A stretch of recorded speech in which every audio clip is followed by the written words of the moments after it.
Good morning, students. Today, in this module, we are going to read the poem A Roadside Stand by Robert Frost.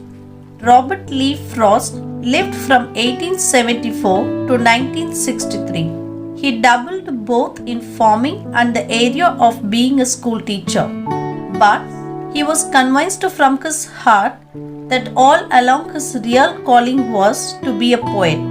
Therefore, it must be a very gratifying to Frost when he found at the end of his career he was one of the most prolific, most well-loved and most significant poets in all of his American history.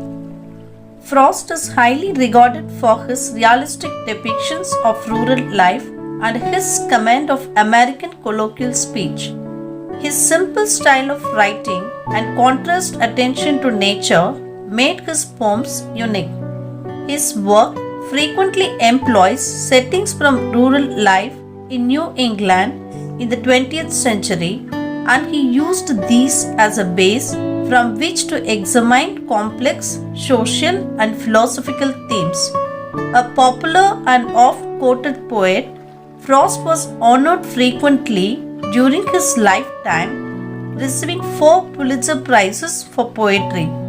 His poems have captivated thousands and are still a delight to read and study for their profound themes related to social and personal issues.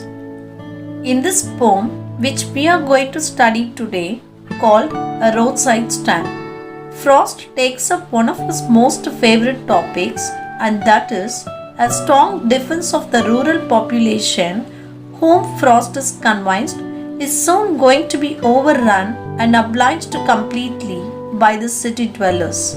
Now, let's take a look at the poem A Roadside Stand. The little old house was out with a little new shed in front at the edge of the road where the traffic sped.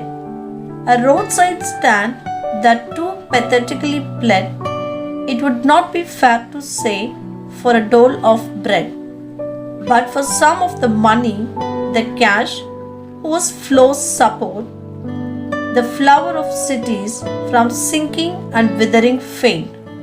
The polished traffic passed with the mind ahead, or if ever aside a moment, then out of sorts, at having the landscape marred with the artless paint of signs that with N turned wrong and S turned wrong, offered for sale wild berries in wooden quarts, or crook-necked golden squash with silver buds, or beauty rest in a beautiful mountain scene. You have the money, but if you want to be mean, why keep your money this grossly and go along? The hurt to the scenery wouldn't be my complaint, so much as the trusting sorrow of what is unsaid. Here, far from the city, we make our roadside stand and ask for some city money to feel in hand, to try if it will not make our being expand and give us the life of the moving picture's promise that the party in power is said to be keeping from us. It is in the news that all this pitiful kin ought to be brought out and mercilessly gathered in, to live in villages next to the theatre and the store, where they won't have to think for themselves anymore, while greedy good doers, beneficent beasts of prey, swarm over their lives enforcing benefits that are calculated to soothe them out of their wits, and by teaching them how to sleep, they sleep all day, destroy their sleeping at night the ancient way. Sometimes I feel myself I can hardly bear the thought of so much childish longing in vain, the sadness that lurks near the open window there, that waits all day in almost open prayer. For the squeal of brakes, the sound of a stopping car, of all the thousand selfish cars that pass. Just want to enquire what a farmer's prices are, and one did stop, but only to plow up grass. In using the yard to back and turn around, and another to ask the way to where it was bound, and another to ask could they sell it a gallon of gas. They couldn't, they had none, didn't it see? No, in country money, the country's sale of gain, the requisite lift of spirit has never been found. Or so the voice of the country seems to complain. I can't help owning the great relief it would be to put these people at one stroke out of their pain, and then next day, as I come back into the sane, I wonder how I should like you to come to me and offer to put me gently out of my pain. Because of Frost's love of nature, he appears to be very upset with urbanization, which is causing the cities to gradually encroach upon all the rural areas of his nation. In the scene, that is, pictured in this poem, this is a complete opposite of what they had once been.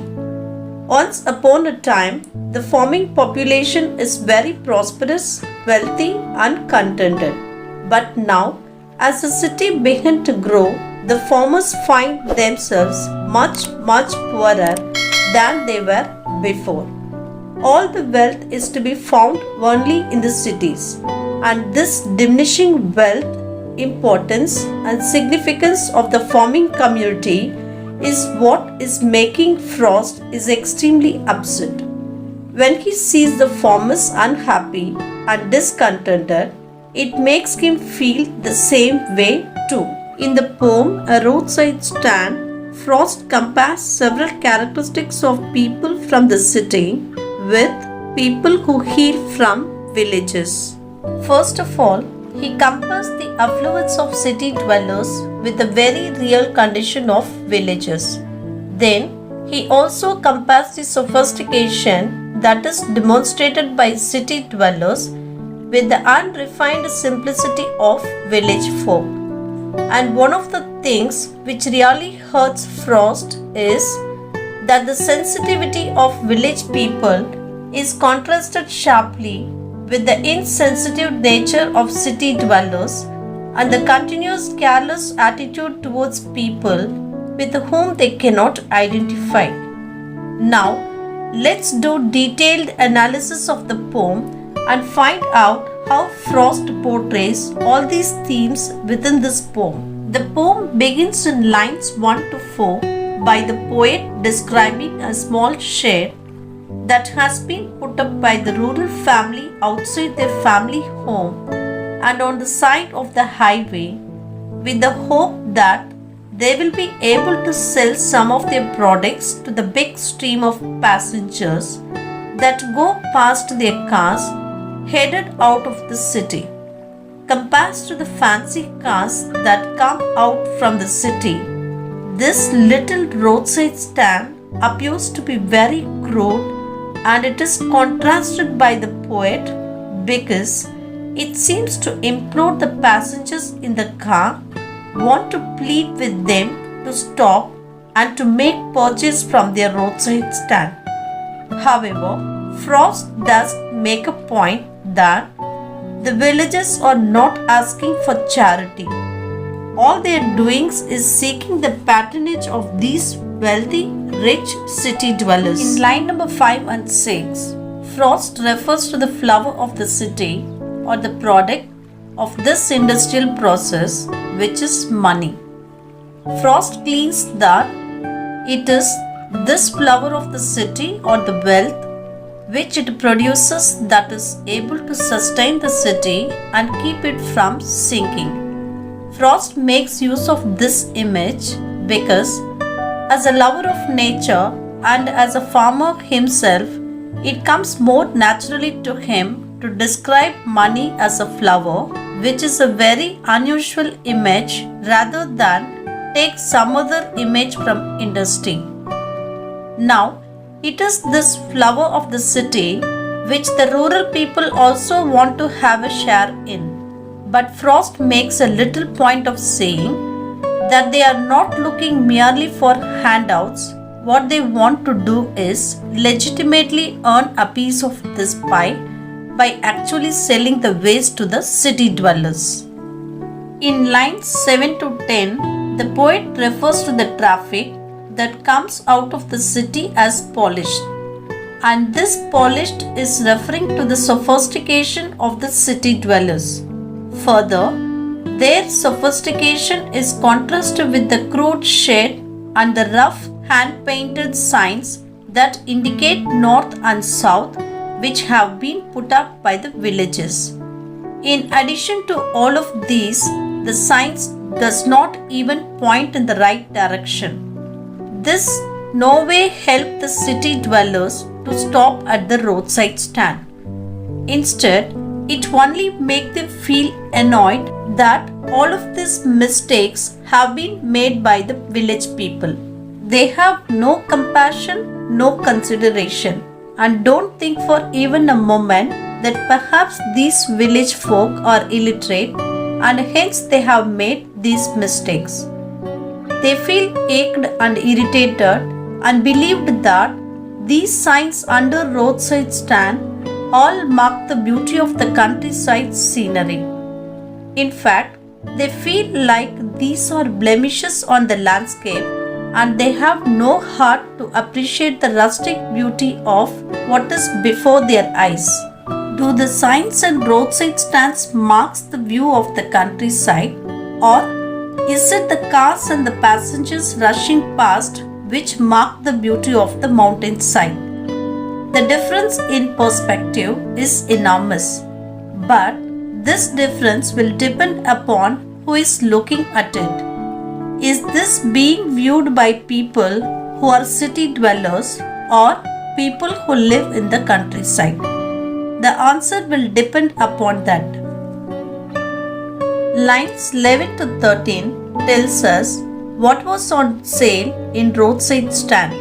The farmer had berries packaged in handy quantities, fresh vegetables, and also beautiful exquisite paintings of the countryside. When city dwellers rejected the produce of the farmers, they felt deeply grieved and took this rejection personally. Now, one can only understand that if one has grown fruits or vegetables themselves, in growing, the grower becomes bonded with the thing that he is growing. For us city dwellers, it is very different. Or what we have to do is walk into the shop, pick up some fruits and vegetables. We hardly feel any connection with them. But for the farmer who has grown these with his own hands, who has nurtured those plants and seeing the fruits and vegetables grow, the sadness is tremendous. And that's the reason that when the city dwellers refuse to buy these vegetables and fruits, the farmers feel really grieved. While the rejection of fruits and vegetables is bad, the rejection of art is even worse. Ignoring art is perceived as being disastrous to humanity, because art represents the pinnacle of all that human beings can aspire to achieve. If a civilization begins to look down on art, then one may consider that civilization is only a downward spiral, and hence the rejection of the fruits, the vegetables, and the art is seen as something grievous by the village dwellers. Lines 14 to 22 describe the hurt and anger that is experienced by the village dwellers. They see their attitude in their behavior, a meanness, a selfishness, and indifference to look to the needs of other people just because they are different in certain aspects. While they complained of the city dwellers had been only that the villages had marked the scenery, the growths of the villages are far more serious. They felt that the city folk had been completely indifferent to their very real needs. They had a need for more money, and this could easily have been shared with them by the city dwellers. But in their selfishness, in their rush, they did not take the time out to stop and see in what way they could help to the villagers. This selfishness what really hurts the village folk.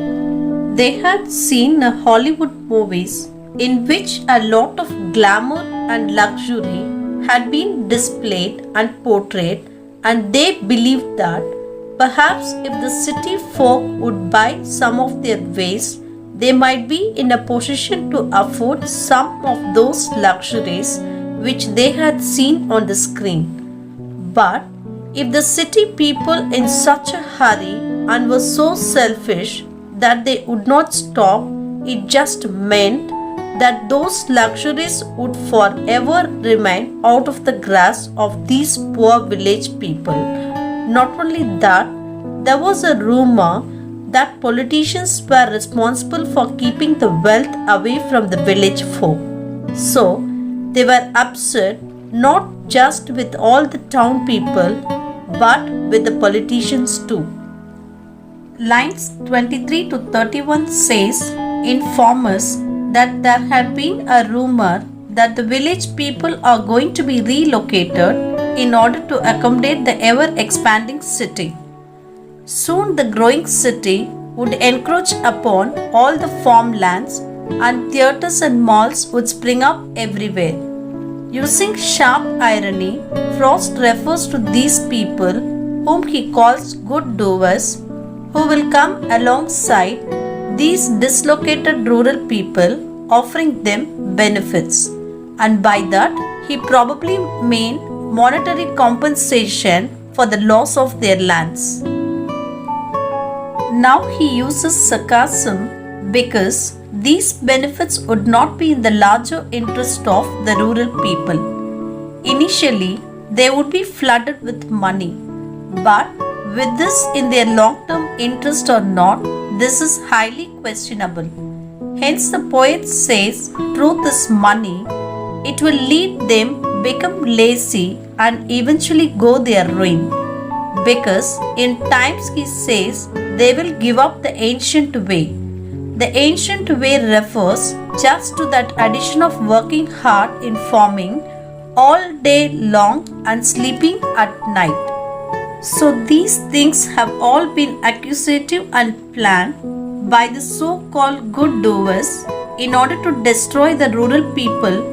Frost calls the good doers beasts of prey because they are nothing but sharks who do not have the real interest of the rural people at heart, but only looking for an opportunity to make some money for themselves. Is this situation not so reminiscent of exactly what is happening in India, even as our urban areas are expanding and encroaching upon the villages? We find thousands of villages migrating into the cities, even if they have no other work to do in the cities. They are looking to sell things at the crossroads, to do different kinds of work, and city dwellers are often totally unsympathetic towards them and have little or no compassion upon them. Considering that they lost their livelihood, they have lost everything because of the growth of the cities. It is not so much that they are encroaching upon their terrain as we city dwellers have encroached upon their terrain and displaced them, which makes them now victims of circumstances. Even in the cities, they are hardly received warmly, and people look upon them with suspicion and mistrust. Isn't it time we reviewed the way we look at the other people and consider the background and their circumstances before we come to judgmental conclusions about them? In lines 32 to 38, Frost expresses some of his own thoughts at the predicament of the village folk. He shares in the deep grief and their disappointment, and their expectations were being continually let down. Every time the farmer hears the squeal of tires, he rushes out, but he faced with the disappointment once again, because the city dwellers are not interested in favoring him with a purchase. Lines 39 to 42 talk about some of the cars that to stop, but every time a car stops, the hopes of the villagers rise, only to be dashed to the ground once more. When the cars do stop, it's usually back into the yard and turn around, spoiling the farmer's grass in the background, or sometimes it gets only to get directions, and on some occasions they actually stops to enquire whether they can buy a gallon of gas for their vehicles or cars. This annoys the farmer tremendously, because who would expect that the farmers would be there in a position to sell fuel for vehicles, what he has that don't want to buy, and what they have that does not offer on sale. In lines 44 to 46, Frost says that business is not as lucrative or profitable for the farmers as it is for city dwellers. He feels that the counterparts to the villagers who live in the city are far better off. There is great evidence to support that this is the fact by looking at the lifestyle of the villagers. They cannot afford the luxuries and the comforts of which the city dwellers can. However hard they work, however hard they try, they can never afford the luxuries and comforts which the city dwellers seem to take for granted. Frustrated by the pain and anguish of the village people, Frost makes a shocking revelation in lines 47 and 48. He feels that there is only one solution or only one way in which he can permanently put all of this village folk out of the pain and sufferings which they are undergoing, and that is to kill them. This is the concept of youth in Asia of mercy killing, in which death is the minister to those who are terminally ill or who have no hope for life at all. It was this reason that Frost had originally called the poem A Roadside Stand, Youth in Asia. He later decided to change the name around once more. In these lines, Frost says that he was convinced that this was the only way to put village people out of the deep sorrows and disappointments. And another view holds that Frost is talking about youth in Asia symbolically, in that as the cities grow, they will eventually cover the rural areas and its people completely. In other words, the growth of the city will bring about the death of the villages. So, the cities will prevail and the city dwellers with it, and the rural areas will die out, and along with them the rural dwellers. Lines 49 to 51 concludes the poem, and thankfully Frost tells us what happened when common sense prevailed the next morning. Suddenly a thought occurred to him that what if somebody would tell him that he should die in a place of sorrow and anguish, and killed him to put him out of his misery, when he realizes that would not be a solution. To the poem ends on an open-ended note, telling us that there probably are other solutions, and it will be left to the future and to the other city dwellers to decide how they are going to deal with this problem that confronts the whole section of our society. In conclusion, the poem A Roadside Stand conveys to us Robert Frost's distrust of city dwellers. He feels the city dwellers have no community feeling. They are extremely selfish, they are insensitive, and lack concern and compassion towards people who live differently than them. According to Frost, this is definitely not a value that must be cultivated in our society, and where did this exist, it should not be ignored, rather it must be addressed. Frost sees the distancing of human beings to other human beings as the beginning of inhumanity. The inhumanity of man towards man, which is the worst kind of selfishness that could possibly exist. And hence in this poem help us to confront and beware of such feelings even if they might exist in us. In order to that, we might find a way to deal with them for the future. Frost's hope and intention is that we, the readers, when we go through this poem, become sensitized to the emotions of rejection and disappointments that are experienced by rural folk, and that we will change our attitude towards them. We will begin to understand people whose lifestyle and dwelling is different from our own, and we will have more empathy towards other human beings who lives on this planet. That is all for today's class, students.